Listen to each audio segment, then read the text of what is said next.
అసెంబ్లీలో స్పీకర్ అసహనానికి సంబంధించిన బ్రేకింగ్ న్యూస్ ఇది. అధికారులపై స్పీకర్ అయ్యన్నపాత్రుడు అసహనం వ్యక్తం చేశారు. ఎందుకు చూద్దాం.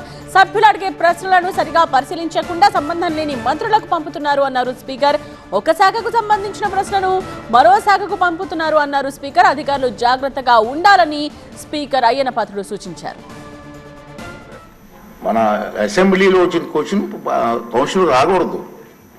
ఈవేళ అధ్యక్ష సెకండ్ డే రావాలి. ఈవేళ రామానాయుడు గారి గ్రూపు కౌన్సిల్లో ఉండాలి. ఇక్కడ ఎలా వచ్చింది క్వశ్చన్ అంటున్నాను. కొంచెం సెక్రటరీ గారు చూసుకోవాలి.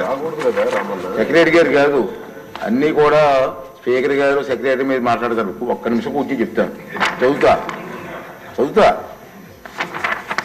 అసెంబ్లీ పంపిన ప్రశ్నలు కొన్ని శాఖల అధికారులు 5 లేయర్ ఫార్మింగ్ అంటే 5 అంచుల వ్యవసాయం. దీన్ని చేస్తూ 10 లక్షలు సంపాదిస్తున్నారు శ్రీమూర్తి గారు. ఆయన నుండి నేర్చుకోవడానికి ఇప్పుడే ఫ్రీడమ్ యాప్ని డౌన్లోడ్ చేసుకోండి.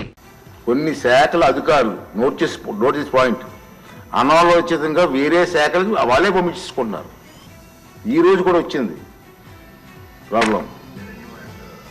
రెవెన్యూ దాంట్లో ఉదాహరణకి ఈరోజు 142 నెంబర్ ప్రశ్న గృహ నిర్మాణ శాఖ పంపిన అధికారులు దాన్ని రెవెన్యూ శాఖ పంపించారు. ఎట్లా పంపిస్తారండి?